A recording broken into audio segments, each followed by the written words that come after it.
Hey everybody, my name is Marcus, and in this video I'll show you the really simple way how you can see completed tasks in Todoist. So let's start. The first thing that you want to do is let's just click on the task here and let's finish it, and voila, here we got it.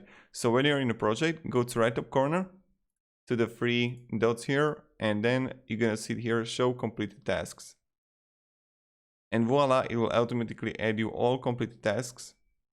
And yeah, thank you very much.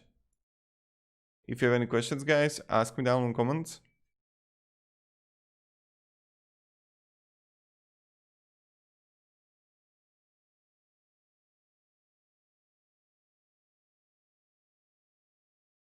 And yeah.